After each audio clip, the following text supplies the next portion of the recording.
Hey guys, welcome to another GameXplain discussion. I'm your host, Andre Seegers, and this time we're joined by Derek Binder and Ash Paulson to discuss all the latest news on Splatoon. So let's get started. Alright guys, so it's been a little while since we talked about Splatoon in depth. And, there was a whole Nintendo Direct a few weeks ago that showed off new gameplay, which we've already analyzed as well. And that showed off, like, the Plaza, some more of the single-player mode, which we now know is called the Hero mode, among other things. Showed off more multiplayer stuff, all that good stuff. And then some more news came out today, too, about the game, which elaborated a little bit more about how online's going to work and a few other interesting details. So I thought, let's just open up with our early impressions of everything we've seen and heard of this game since the Direct. So what do you guys think of everything we now know about this game? I am extremely excited for this game. Each time I hear more about it, each time I look at it more in depth, it just seems like something that's so vibrant and alive, and I just can't wait to play more of it because, I don't know, there's all this customization, the real style of it all. It's just, I don't know, everything's just clicking into place for me, and it's probably my most anticipated game of the first half of the year. Yeah, I'm really excited about it too. I love that it has its own visual identity. There's literally nothing else that looks like it. That's really come before it or is coming at anything else coming out this year that looks like it either. And I'm really excited about the gameplay. I mean, I loved what you and I played together, Andre, at E3 last year. Mm-hmm. It was a lot of fun. I'm excited about Hero Mode. I like the idea of a 3D platformer with this game's mechanics, and I'm just, I of course am a little worried about some of the things I've heard in this latest batch of news. Well, we'll get to that, but overall I'm still really excited, and I think it's the kind of thing Nintendo really needs, like kind of a vibrant, like you said, Derek, a vibrant new IP that really kind of stands out on its own and doesn't rely on Nintendo's existing catalog of IPs to succeed. Like, it really is kind of a new, cool thing they're doing. It's actually interesting talking about the IP and how in this latest batch of news that came out, they mentioned that they hadn't even thought of using bloopers instead of squids, which, what's funny is if they had done that, like, a lot of people have mentioned, why aren't they bloopers? And I'm glad they're not. Like, that would be another tie into Mario, which we have more than enough of. And plus, it looks like bloopers do appear in some fashion, at least, as Derek pointed out in the analysis. But yeah, I like having this own IP standing on its own 2 feet, or 8 legs? 8 tentacles?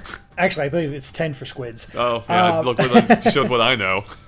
I'm really glad that they decided to do this, because I know there was the temptation to make it, I believe, more Mario-themed in some way. I forget exactly how. I mean, we do keep using the Mario Sunshine music, to be fair. Exactly. It makes the most sense in this thing. I mean, you can probably hear it right now in this discussion, even. Yeah, probably. No, you're right. I mean, there is a lot of connection between this game and Mario Sunshine, which is the big reason we keep using that music. And, there's so many ways they could have taken Mario Sunshine's framework and worked it into sort of a multiplayer game like this. But I'm so glad they decided to not go that direction, decided to make their completely new characters, make them visually distinct, which is actually even more impressive considering the fact that every one of these characters are customizable. You can put on different outfits, you can change their hair color, you can choose whether you want to be a boy or a girl. There's all these different things, yet you still have this visual identity that just stands out so much.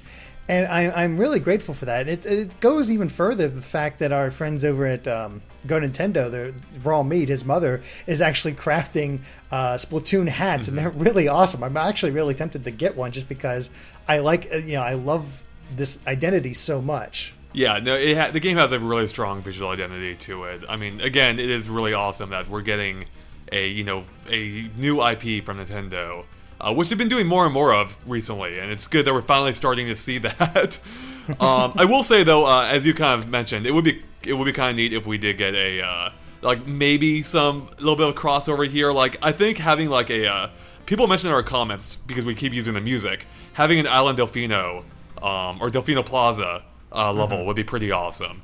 Or even having the flood backpack or something. Although I don't know, I kind of hate floods, maybe not.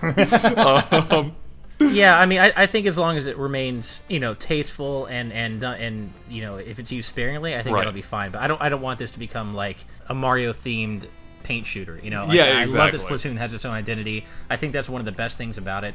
And I think if there is any Mario content, that it should be used very sparingly. Yeah, I do agree. Although I was thinking back as you were talking to the one beach level in Mario Sunshine with the manta ray swimming along the beach, and it was like, you know, and it would create a like paint trail behind it.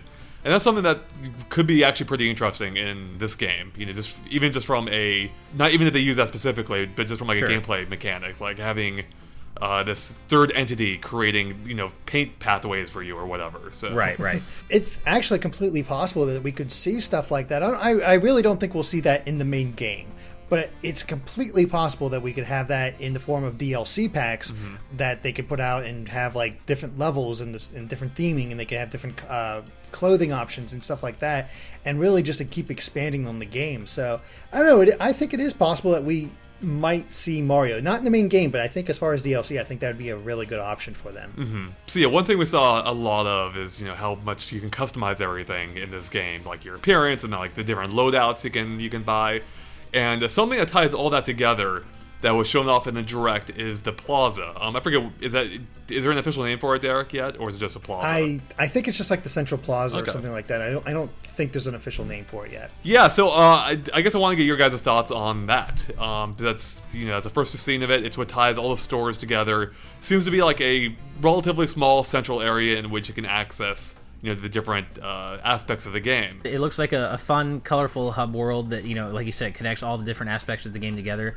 I like that it's kind of showing us that there seems to be a little more to Splatoon content-wise and customization-wise than we might have originally thought. It really does seem like there's going to be, you know, quite a bit of customization and, you know, nuance to this game that we didn't necessarily get to see back when it was revealed at E3. Right. And I like the plaza. I like the idea of it. I sound like a broken record, but the whole visual identity of this game, and it's so colorful and bright, and I love it. I'm the one that did the analysis, and there's just so much detail packed into here. I'm like, it's kind of funny too, because I spent so much time trying to track down the weapon store and trying to figure out where it might be and where it might go. And here, it's just a little bit off to the right of where I was of the shoe store that you see them going into at one point. I'm like, dang it, just missed it. But no, it's interesting because we got that arcade machine that links to where that arcade setting we saw before. We got the second level that hints at a 1v1 mode. There's this other store that we have no idea. There's some sort of cafe. And I like that they were able to show off this plaza, and you can sort of point to where you'd be able to access all the different stuff that we've already know about, but there seems to be some stuff in here that we might not know about yet. For example, I did see a comment on there, and a couple comments actually, suggesting that the place on the top floor where I thought the weapon place might be, off to the left of the 1v1, could be sort of like Mario Kart 8's Mario Kart TV, where you can actually record the matches and then edit them together from different aspects and create your own things to put on Miiverse, which would be a really cool option for this type of game. Yeah, it'd be awesome. And that could be how Nintendo's recording some of the camera angles in this game, like how they use Mario Kart TV seemingly for the Mario Kart 8 trailers. I mean, granted, they could, you know, use their own development tools to do that too, but it would be neat if they had more of that. And, well, I guess, you know, now that might be a good time to talk about the online a little bit. You know, we did learn a few new details here. Namely that there's only going to be, you know, one mode for 4-on-4. You know, it's just the mode that we've seen and played, and that's it. Of course, you can play online, it'll try and match you with people of similar skill levels, but there will be no CPU opponents. So basically, you're gonna sit there in the lobby until it finds enough people to play the game with you. So do you guys have any thoughts on that at all? And how there's going to be no voice chat with at least strangers online? You know, well, I have a lot. Yeah, I have a lot of thoughts on it. You know, it doesn't surprise me. I really do wish Nintendo would really get with it in terms of, you know, voice chat online. I mean, look, I'm not a big Xbox Live Arcade PSN gamer. You know, I don't need that, but at least it would be nice to have voice chat with friends. And we do know, at least they haven't disconfirmed that yet, so we might at least get to have in-game voice chat with matches with friends, which, I don't know, based on what I played with you, Andre, I feel like that needs to happen. These are 4-on-4 team matches. Collaboration really goes a long way in this game, from what I remember. And this is not the kind of game where I would want to play in silence. Now, Smash, you can get away with it. Mario Kart, you can get away with it, even though it would be nice to have, you know, voice chat during races, during, you know, Smash matches. You can get away with it. Splatoon, I don't know, man. I really feel like this is the kind of game that would benefit from having in-game voice chat during the in the middle of matches. See, I'm going to slightly disagree with you there, Ash. How dare you? I know. I can't help it. Your opinions are wrong, and I just have to correct you. Nice. Because when I played at E3, I did it all I was all by myself. I had just went there on my own time that I was able to squeeze out and actually play the game. And I experienced it all by myself. I didn't communicate with anybody else on my team and just sort of did my own thing. And my team was still able to win because I think everybody was able to focus on the whole bigger picture. Everybody knew their job is to take out other players and get as much ink on the level as possible. And so you can sort of just do your own thing and just try to cover either cover it all with ink or actually go out and try to just delay the other players. But even if you're trying to delay those other players, you're still constantly spreading the ink around. So yes, right. you could develop strategies, but I don't think it's necessity. Now, I'm not saying I don't want friend-to-friend voice chat. That's obviously something that'd be great to have, just because you don't want to have to set up some sort of Skype call in order to just play with your friends. You want to just get in there in the game and just play that way. But I don't think if it isn't gone, I don't think the gameplay is going to be hurt by it at all. I am a little concerned about the fact that the game's going to force you to wait until you have a full on 4 match. Granted, it is quite low, and I think this game's going to do quite well. But I'm just deathly afraid of the game not being able to find that one last person, and you're stuck sitting there for who knows how long. So yeah. I think that it seems like they're trying to mitigate that by the fact that they're only having one mode, so everybody can't go to a bunch of different modes, and you're just stuck there waiting because everybody wants to do something different. But the fear is still there. Well, yeah, that's a problem that even Halo's run into. Like, what has historically been one of the biggest, online multiplayer games. I'm talking about the older Halos, not Master Chief Collection. That's a whole complete mess right now, apparently. But, they had a ton of playlists for, like, Halo 2. And even though the user base of that game was huge, you would still run into the issue where some of them just didn't have that many players, and so you would have to wait a while for it to fill up. So I do think, unless the user base for this game is extremely small, which I don't think it will be, I think this game will do okay, at least. I don't think matchmaking will be too much of an issue, assuming Nintendo servers actually handle it properly.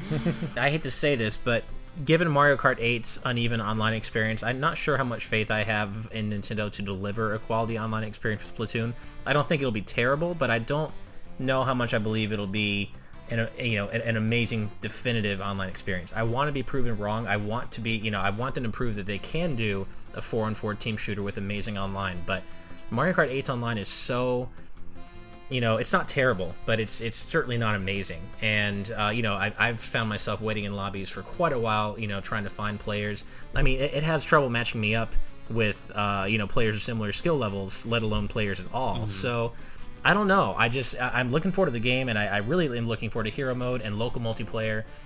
But I'm taking a wait and see approach with the online multiplayer, just because I've been kind of burned by Mario Kart 8.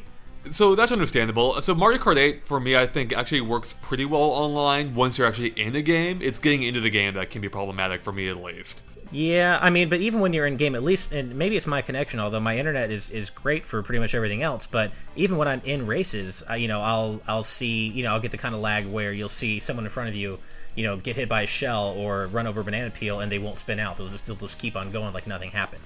Yeah, I mean, it's hard to tell sometimes if that's your connection or if they're having connection issues. I mean, but I guess another problem, though, is even if the game does have voice chat, will it actually be supported in-game itself? Because every Nintendo game so far that has had voice chat recently has always been just for the lobbies. I think Mario Kart 8 does that. I think Smash Brothers has it as well, right? It's just lobby. Right, and that's what Derek and I were talking about, and what I'm concerned. I mean, I do agree with you, Derek, in that maybe it's not necessary for forming strategies. You might have a point there, but I do think that the fun factor and the overall entertainment of the game would go down if without voice chat mid-match in a game like this. It just seems like the kind of game where I want to be able to talk and laugh and yell and talk trash with my friends during the middle of a match. With friends, I understand. It's against strangers that I'm always concerned about. And that I totally get. Let me clarify. I have no problem with Nintendo not having mid-match voice chat with strangers because we've seen how that works out on PlayStation Network and Xbox Live. You know, I mean, it's weird. I do understand Nintendo's perspective on that. Sure. With that said, I loved having voice chat like back in Halo 2, even when playing with strangers. You know, granted, you do come across idiots, but I do wish it were an option for adults. Like, if you could prove you're over 18, it should allow you to play, you know, with voice chat, assuming they even support it at all in this game. But with that said, you know, hopefully they do support it for friends, even though I'm not entirely sure they will. And even if they do, I mean, talking through the gamepad is garbage. That thing is complete garbage. So I'm hoping they would have support for headsets. I think you can just plug them into the gamepad, right? So yeah, I don't know. I mean, I'm hoping that would be a thing. But I feel like in a game that is based around teamwork, like that is when you really do want to have voice chat. Like Mario Kart and Smash Brothers doesn't matter nearly as much. You're a lone wolf most of the time. Yeah, in Splatoon, a game based around working as a team, that's where you're gonna want that voice chat. Even if you're not developing strategies, it's just fun to be able to talk to your teammates. As the match progresses, and be like, oh crap, we need to do, we need to take over. We need to do more now. We need to rush guys. So that's actually why I'm not excited for the multiplayer or for the local multiplayer in this game. Well, that's not why, but. For me, like I don't think there's gonna be much appeal to the local multiplayer, because what can you do? Like, I mean, we already know it's not gonna have 4-player split screen, right? I believe they said that, and even if they did, it wouldn't be that playable. I think, on a TV. I don't know. I feel like this game is going to be. I think it's going to live or die by its online, more so than almost any other Nintendo game. So if they don't nail it, I don't know what's going to be there, what's going to be left. Yeah, I mean, I do agree that logistically, the online multiplayer is a lot more exciting than the local multiplayer. I am looking more forward to that. I'm just concerned about Nintendo's ability to deliver on the online aspect. But I would love to be proven wrong a few months from now, and with the online being the best thing ever, and maybe that'll happen. Well, if you're not going to do multiplayer, though, we do know that there is going to be a full single-player campaign in the game. And we did learn just a little bit more about it this time. Not much, but they did say they're calling it Hero Mode. Apparently, it's predominantly a 3D platformer with a heavy emphasis on human squid transformations, which actually is kind of surprising to me. I mean, I guess when you go back now and look at the footage from the Direct, it kind of makes sense. But it's something I had to consciously realize, because everything we played in this game so far, Ash, has been very shooter focused. Right. With platforming elements, of course, but it's been, primarily a shooter. So it's interesting to see that they're flipping it basically, 180 for the single player campaign. So I don't know, do you guys have any thoughts on that? Like, I think that's kind of intriguing. I actually think that's pretty interesting in itself. Well, looking back over the footage, it definitely makes sense. I mean, we have platforms that expand when you shoot ink into them. We have platforms that move when you shoot them with if they have a little fan on them and you shoot ink into them and it goes up. It just has, all the combat is involved in shooting. So it's sort of like this. I'd almost compare it to the Ratchet and Clank series in a way, just with its own very unique mechanics as far as weaponry is concerned, and the whole ink thing, because those games have a lot of shooting, a lot of action, but they are still considered a platformer. And I think that's what's going on here. It's just all the platforming is done in the squid mode, which makes it does give it a very different feel, because you do have to use that to refill, dodge enemies, move faster. It's very it varies a lot more because of that mechanic. So I can see it as a platformer, but yeah, you're right. I did see it as more of a shooting game than a platformer when I was first looking at the footage. Yeah, honestly, Hero Mode is one of the aspects I'm most excited about. You guys know I love my platformers, 2D and 3D, so I am all in for this. Especially having played the game, I can see how it could work as a platformer quite well. So, I don't expect it to be, heavy on a great story or anything. It's probably going to be very light on story and basically just going to be all gameplay, and that's fine for a game like this.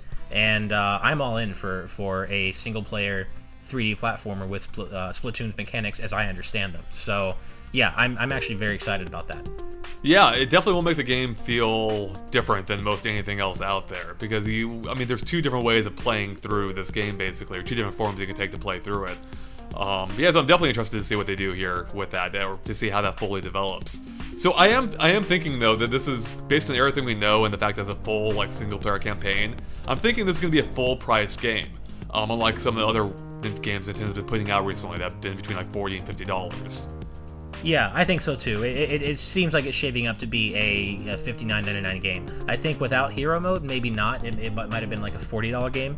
But yeah, I mean, considering the fact that it has its own single-player campaign, a ton of customization, and then, of course, this, supposedly robust online multiplayer, it's definitely shaping up to me to be a full-price game.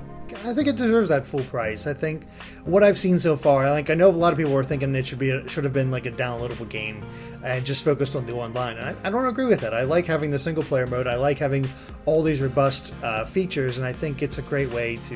I don't know. It's a game I really do want to have a full retail release. I think it'll definitely get more attention as a new IP in that form.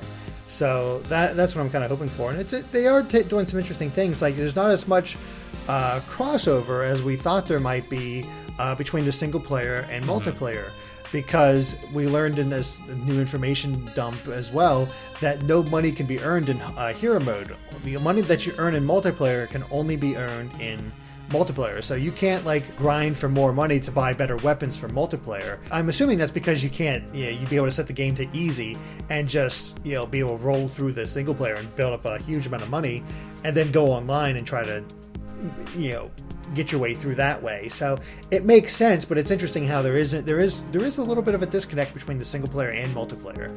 Yeah, that's for sure. Yeah. It is definitely different here, which is good. I mean, to see Nintendo doing something, quite, this far outside their normal wheelhouse.